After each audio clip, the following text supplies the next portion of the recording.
আসসালামু আলাইকুম। Advanced learning একাডেমির পক্ষ থেকে তোমাদের সবাইকে জানাই অনেক অনেক শুভেচ্ছা ও অভিনন্দন। সুপ্রিয় ষষ্ঠ শ্রেণীর শিক্ষার্থীরা, আজ সমাধান করব তোমাদের গণিত বইয়ের অনুশীলনী ৮ অর্থাৎ তথ্য ও উপাত্ত। এই অনুশীলনীর আজকে আমরা সমাধান করব সংক্ষিপ্ত উত্তর প্রশ্ন। দেখো, এটা দেওয়া আছে তোমাদের 2026 সালের গণিত বইয়ের 149 পৃষ্ঠাতে দেওয়া আছে সংক্ষিপ্ত উত্তর প্রশ্ন। তো এখানে মোট 4টি অঙ্ক আছে। আজ আমরা এই সবগুলো অঙ্কই সমাধান করব। 1 নং প্রশ্নে দেওয়া আছে, কোনো বিদ্যালয়ের ষষ্ঠ শ্রেণীর বার্ষিক পরীক্ষায় 10 জন শিক্ষার্থীর গণিতে প্রাপ্ত নম্বর। এখানে 10 জন শিক্ষার্থীর গণিতে প্রাপ্ত নম্বর দেওয়া আছে। এই শিক্ষার্থীদের প্রাপ্ত নম্বরের গড় নির্ণয় করো। আমাদের এই নম্বরের গড় নির্ণয় করতে হবে। তো গড় নির্ণয় করতে হবে কিভাবে? গণিতের ভাষায় এগুলো সবগুলো হলো প্রত্যেকটা এক একটা উপাত্ত। এই উপাত্তগুলো আমাদের যোগ করতে হবে। যোগ করার পর এখানে মোট কয়টা উপাত্ত আছে? 10 জন শিক্ষার্থী অর্থাৎ 10টি উপাত্ত আছে। এই 10 দ্বারা আমরা ভাগ করব মোট যোগফলকে। তাহলে কিন্তু আমরা গড় পেয়ে যাব। তো সর্বপ্রথমে আগে আমরা এগুলো যোগ করব। তো আমরা লিখব এখানে উপাত্তগুলোর সমষ্টি। এরপর এখানে যতগুলো উপাত্ত আছে এই সবগুলো আমরা যোগ দিয়ে দিয়ে লিখব।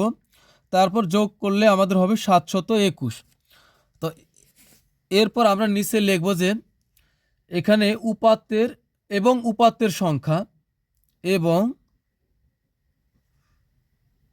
উপাত্তের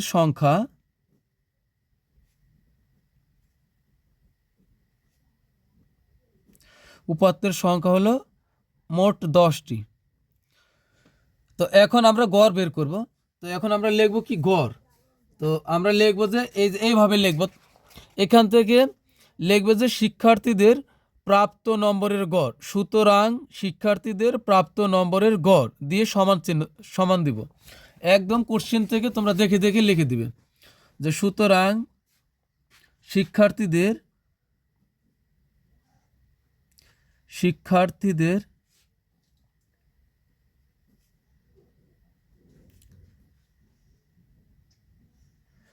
প্রাপ্ত নম্বরের গড়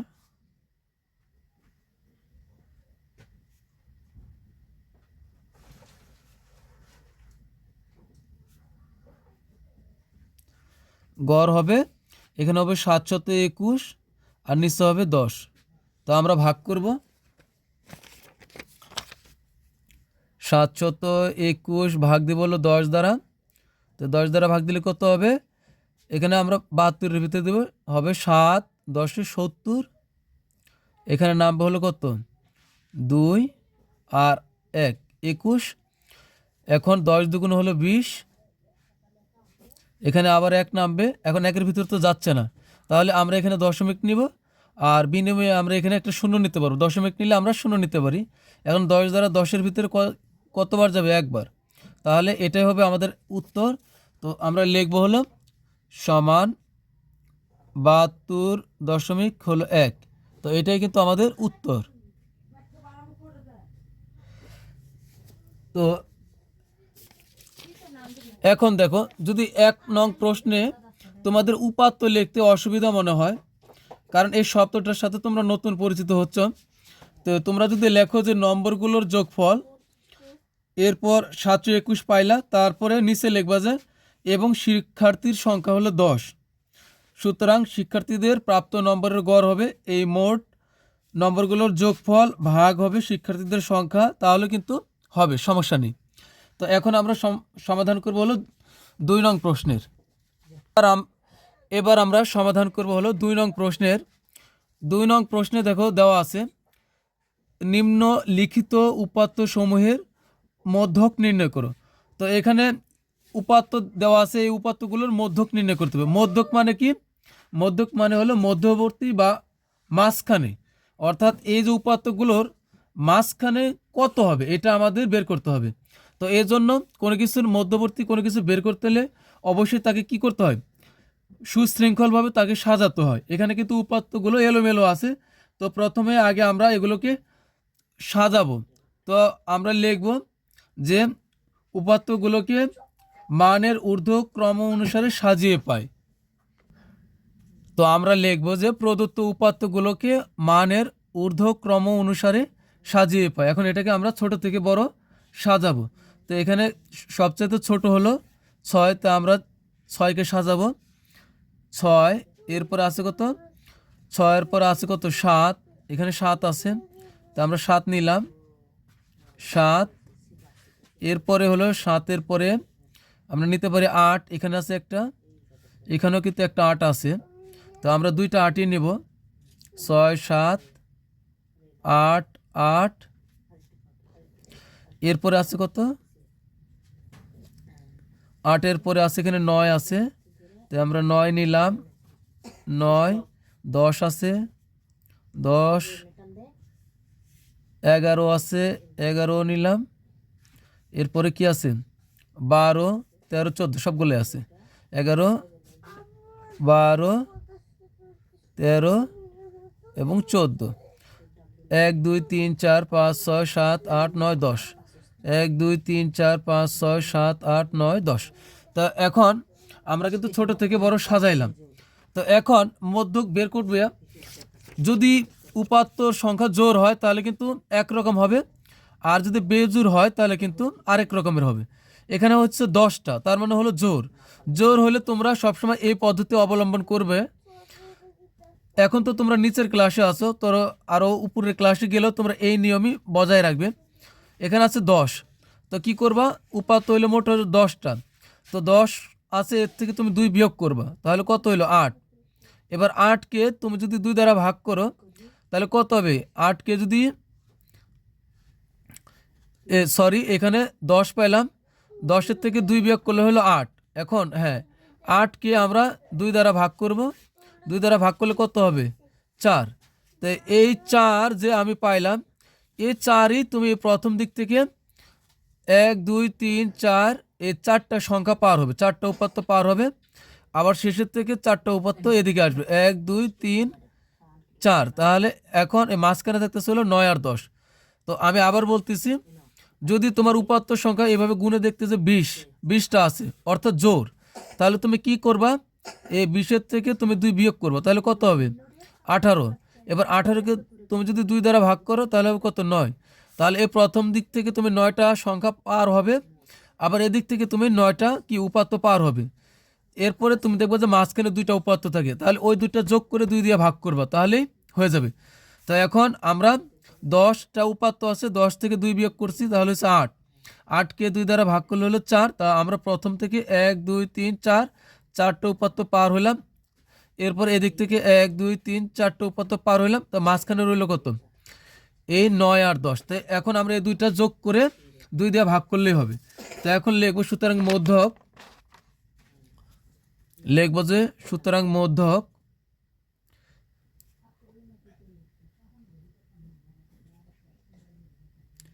মধ্যক হলো, এখানে এটা কততম পদ? 1 2 3 4 5, তাহলে পঞ্চম ও ষষ্ঠ পদের যোগফল, এটা হলো ষষ্ঠ। তা পঞ্চম ও ষষ্ঠ পদের যোগফল,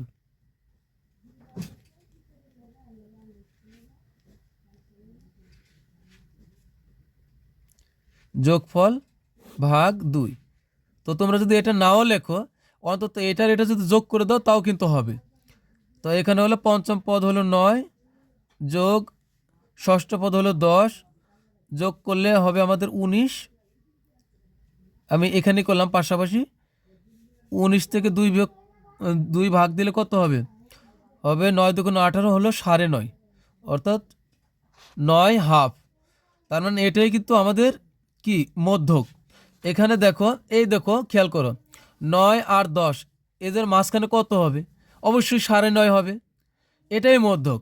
9 আর 10 এর মধ্যবর্তী হলো 9.5। তো এটাই কিন্তু আমাদের উত্তর। তো সুপ্রিয় শিক্ষার্থীরা, এখন আমরা সমাধান করব হলো 3 নং প্রশ্নের। তবে 3 নং প্রশ্নে যাবার আগে তোমাদের কাছে রিকোয়েস্ট থাকবে, অবশ্যই আমার ক্লাসটি ভালো লাগলে চ্যানেলটি সাবস্ক্রাইব করবে এবং আমার পাশে থাকবে। তো তোমাদেরকে আরেকটা কথা বলে রাখি, আমি ইতিপূর্বেই এই তোমাদের যে রেখাচিত্রের অঙ্ক আছে, না, সংখ্যা রেখার যে অঙ্ক আছে 3.3, 3.2, আমি কিন্তু দুইটা অঙ্ক, এই দুইটা অনুশীলনী সবগুলো অঙ্কের সমাধান করে দিয়েছি। আজকের ক্লাসটি যদি ভালো লাগে তুমি চাইলে ওই ক্লাসগুলো দেখে আসতে পারো। তো এখন আমরা চলে যাব 3 নং প্রশ্নে। এবার আমরা সমাধান করব হলো 3 নং প্রশ্নের। 3 নং প্রশ্নে দেওয়া আছে নিম্নলিখিত উপাত্ত সমূহের প্রচুরক নির্ণয় করো। তো প্রচুরক মানে কি? প্রচুরক মানে হলো প্রচুর বা বেশি, অনেক, অর্থাৎ এখানে যে উপাত্তটা সবচাইতে বেশি পরিমাণে আছে সেটাই হবে প্রচুরক। তো এখানে যেহেতু উপাত্ত সংখ্যা কম, তা আমরা কিন্তু সহজে এখানে বুঝতে পারতেছি যে সবচাইতে বেশি বার আছে হলো, সর্বাধিক বার আছে হলো 8। এই যে এখানে 8 একটা, এখানে একটা, এখানে একটা, তো 3 জায়গাতে 8 আছে, এতবার আর কোনো উপাত্ত নাই এখানে। তো এখানে আমরা শুধু একটা কথা লিখে দিব যে এখানে এখানে 8 সংখ্যাটি সর্বাধিক বা সর্বোচ্চ,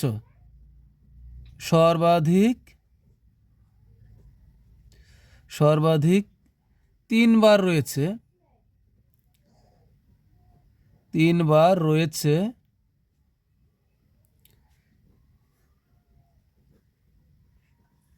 তাই কি লিখবো? সুতরাং নির্ণয় প্রচুরক, সুতরাং নির্ণয় প্রচুরক, নির্ণয় প্রচুরক, নির্ণয় প্রচুরক হলো 8। তো এটা আমাদের উত্তর হবে। তো আমরা একটু এখানে একটু মার্ক করে দিব যে এটা, এটা, এই 8, এটা হলো প্রচুরক। তো এখন আমরা সবচেয়ে গুরুত্বপূর্ণ যে অঙ্কটা সেটি এখন আমরা সমাধান করব। যে কোন 4 নং প্রশ্নে দেওয়া আছে কোনো বিদ্যালয়ের ষষ্ঠ শ্রেণীর 6 জন শিক্ষার্থীর উচ্চতা সেমি এ অর্থাৎ সেন্টিমিটারে হলো 145, 140, 155, 150, 165, 160। তো উপাত্ত সমূহের রেখাচিত্র আঁকো। তো এখন আমরা রেখাচিত্র আঁকবো। এখন আমরা 4 নং প্রশ্নের সমাধান করব। যে এখানে 6 জন শিক্ষার্থী আছে ষষ্ঠ শ্রেণীর, এদের উচ্চতা দেওয়া আছে সেন্টিমিটারে। তো এটা আমাদের রেখাচিত্র এঁকে দেখাতে হবে। তো এখন আমরা রেখাচিত্র আঁকবো। তো এখানে দেখো শিক্ষার্থীর সংখ্যা আছে 6 জন। তো আমরা রেখাচিত্র আঁকার সময় আমরা আরও একটা ঘর বেশি নেব, অর্থাৎ আমরা 7 পর্যন্ত আঁকবো। আর এখানে দেখো উচ্চতা আছে হলো 165 আছে, সর্বোচ্চ উচ্চতা 165 সেন্টিমিটার। তা আমরা নিব হলো 170, তাহলে দেখতে সুন্দর লাগবে।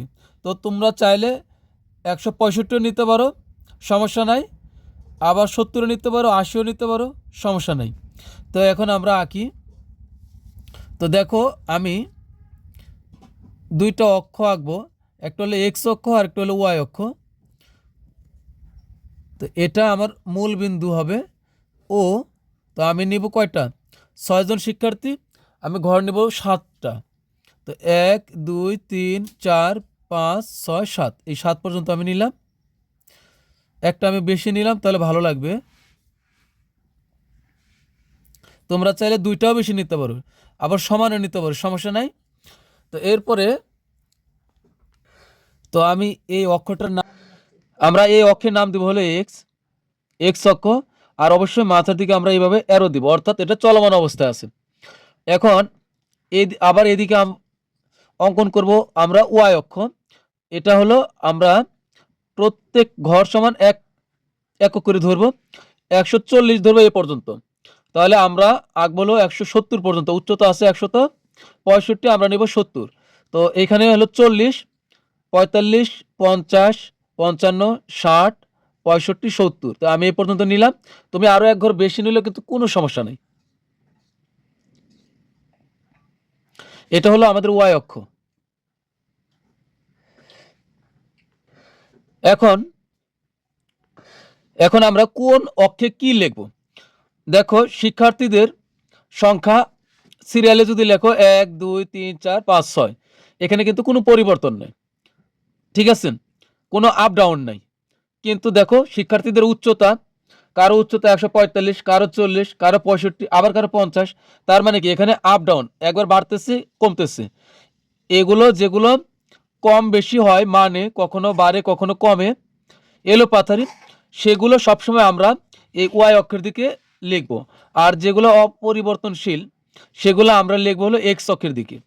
তো এটা কিন্তু আমাদের মূল বিন্দু হলো ও, আমরা ইংরেজি বড় হাতের অক্ষর ও ব্যবহার করব। তো এখন আমরা এই যে এটা সমান, এখানে আমরা 1 লিখবো, এটা শিক্ষার্থীর সংখ্যা 1 2 3 4 5 হলো 6, একটা বেশি আছে, থাক সমস্যা নেই। তো আমরা এখানে লিখে দেব যে শিক্ষার্থী,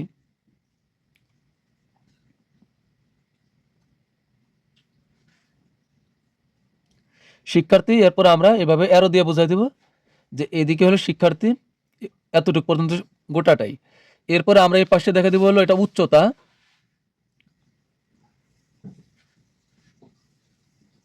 উচ্চতা। এখন উচ্চতাগুলো আমরা বসাই। উচ্চতা হলো 140। এখানে দেখো সর্বপ্রথমে আছে কি, ও তো আগে আমরা লিখে নিই। সর্বনিম্ন আছে হলো 140 আর সর্বোচ্চ হলো 165। তো আমরা 40 সর্বনিম্ন এখান থেকে লিখব, 140, 145, তারপরে হলো 150, 155, 160, 165 আর 170। তো এখন আমরা বসাবো।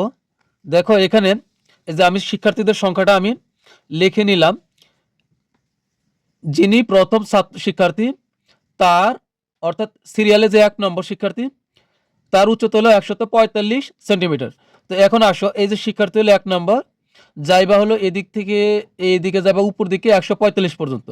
তো এখানে মার্ক করবো আমরা। এরপর আসো 2 নং শিক্ষার্থী, 2 নং শিক্ষার্থীর উচ্চতা হলো 140, মানে আমরা সিরিয়ালে যাব 140। তো 140 2 নং শিক্ষার্থী অর্থাৎ এখানে যাবে। এরপর 3 নং শিক্ষার্থীর উচ্চতা হলো 155। তো এটা হলো 3 নং, যাব হলো আমরা এই 55, এই যে এ পর্যন্ত, এই সোজা 55, 3 বরাবর গিয়ে এদিক দিয়ে দেখবো কোথায় 155, যাব হলো এই 155। তারপরে 155-র পরে হবে আমাদের 150। 4 নং শিক্ষার্থী, এই 4 নম্বর 150, এই যে এখানে যাব। এরপরে হলো 5 নং হলো 165, এই যে 5 নং বরাবর যাব উপরের দিকে 100, এই যে 60 এ পর্যন্ত, এটা হলো 65। আবার দেখতে হবে 5-এর সোজা, তো 5-এর সোজাই এটা হলো 165। এরপরে যাব হলো 160। 6 নং শিক্ষার্থী,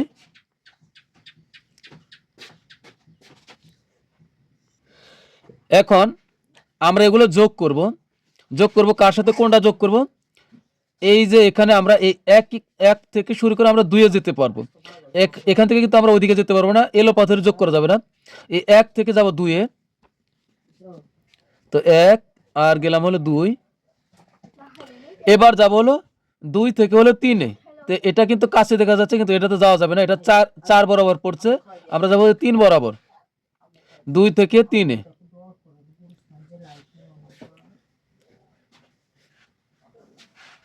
এরপরে 3 থেকে যাব হলো 4-এ, অর্থাৎ এটা থেকে এটাতে আসবো।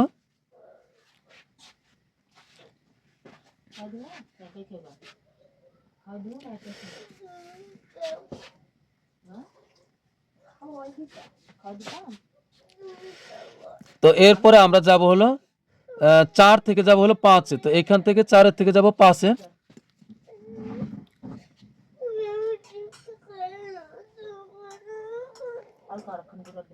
এবার 5 থেকে যাব হলো 6-এ।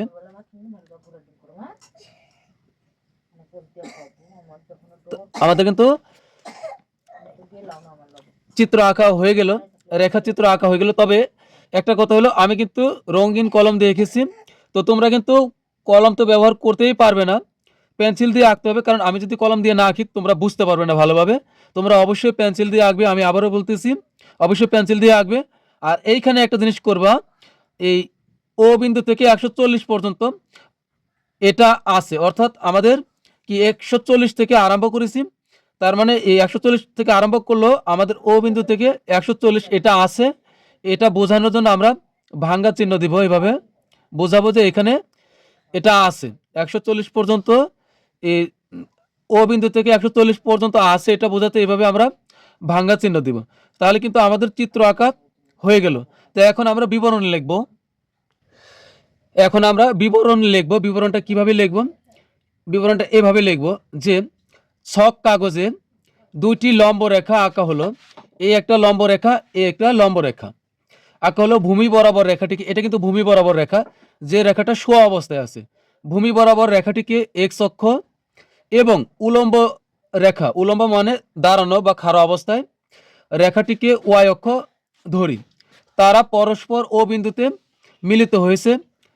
এই এক্স অক্ষের প্রতি 5 ঘর, এই যে এই ছোট ছোট এগুলো কিন্তু ঘর, এই 1 2 3 4 5, প্রতি 5 ঘর পর পর একটি বিন্দুকে, এই একটা বিন্দু, এই একটা বিন্দু, এই একটা বিন্দু, প্রতি 5 ঘর পর পর একটি বিন্দুকে শিক্ষার্থী ধরে এবং ওয়াই অক্ষের প্রতি ছোট ঘরকে, এই ছোট ঘরকে 1 একক ধরে, অর্থাৎ এদিকে প্রত্যেক ঘরের মান হলো 1, আর এদিক থেকে প্রত্যেক 5 ঘরের মান হলো 1, আর এইভাবে প্রত্যেক ঘরের মান হলো 1 একক ধরে রেখাচিত্রটি আঁকা হয়েছে। যেহেতু উচ্চতা 140 থেকে আরম্ভ করা হয়েছে, তাই ও থেকে 140 পর্যন্ত আছে বোঝাতে ভাঙ্গা চিহ্ন ব্যবহার করা হয়েছে। তো আমরা এখন এই বিবরণটাই লিখব। আমরা বিবরণটা এইভাবে লিখব। এটা কিন্তু অবশ্যই আমরা গ্রাফ কাগজে লিখব, ওই খাতার ভিতরে লিখব যে ছক কাগজে দুইটি লম্ব রেখা আঁকা হলো। ভূমি বরাবর রেখাটিকে এক্স অক্ষ এবং উলম্ব, এই যে উলম্ব যেটা লম্ব অবস্থায়, ওয়াই অক্ষ যেটা, উলম্ব রেখাটিকে ওয়াই অক্ষ ধরি। তারা পরস্পর ও বিন্দুতে মিলিত হয়েছে। এক্স অক্ষের প্রতি 5 ঘর পর পর একটি বিন্দুকে শিক্ষার্থী ধরে এবং ওয়াই অক্ষের প্রতি ছোট ঘরকে 1 একক ধরে রেখাচিত্রটি আঁকা হয়েছে। যেহেতু উচ্চতা 140 থেকে আরম্ভ করা হয়েছে, তাই ও থেকে 140 পর্যন্ত আছে বোঝাতে ভাঙ্গা চিহ্ন ব্যবহার করা হয়েছে। তো প্রিয় শিক্ষার্থীরা, তোমরা বিবরণটা এইভাবেই লিখে দেবে। তো আজকে আমাদের ক্লাস কিন্তু এখানেই শেষ। তো পরবর্তী ক্লাসে আমরা এই অনুশীলনীর আরও অঙ্ক আছে, আমরা সেগুলো ধাপে ধাপে সমাধান করব।